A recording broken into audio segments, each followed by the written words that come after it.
میں جھکا نہیں میں بکا نہیں، کہیں چھپ چھپا کے کھڑا نہیں، جو ڈٹے ہوئے ہیں محاذ پر مجھے ان صفوں میں تلاش کر۔ السلام علیکم ناظرین، امید ہے آپ خیریت سے ہوں گے، جہاں کے ہوں گے وطن عزیز کی محبت میں مگن ہوں گے۔ آج میں اپنے غیور بہادر جوان بھائیوں سے مخاطب ہوں جو نظریاتی محاذ پہ کھڑے پہرا دے رہے ہیں۔ دیکھیے، ہم ایک ایسی اسٹیٹ کے اندر، ایک ایسی ریاست کے اندر زندگی بسر کر رہے ہیں جہاں دشمن سے زیادہ محافظ سے خطرہ ہے۔ ہم ایک ایسی اسٹیٹ کے اندر رہ رہے ہیں جہاں بیماری اور بیمار سے زیادہ طبیب سے خطرہ ہے۔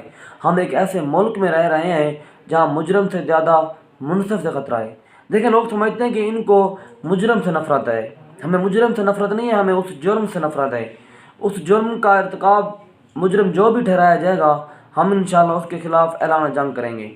دیکھیں، آپ انشاءاللہ جس محاذ پہ کھڑے ہیں پہرا دیتے رہیں، انشاءاللہ وقت آئے گا جب خوف کے سارے بت توڑ دیے جائیں گے، جب حاکم اور حکمران اپنا احتساب کے لیے عدالت کے دروازے پہ جا کے خود دستک دے گا۔ اپنے پریشان نہیں ہونا، اپنے حالات کا ڈٹ کے مقابلہ کرنا ہے، سیسا پلائی دیوار بن کے کھڑے رہنا ہے۔ انشاءاللہ وقت آئے گا، قانون اور عین کی بالادستی ہوگی، قانون اور عین کی حکمرانی ہوگی، جہاں پہ ہر شہری کو تحفظ دیا جائے گا، ہر شہری کے مال جان عزت آبرو کی حفاظت کی جائے گی۔ اس توقع اور دعا کے ساتھ اللہ تعالیٰ ملک پاکستان کی حفاظت فرمائے۔ اللہ تعالیٰ آپ کا حامی و ناصر ہو۔ السلام علیکم۔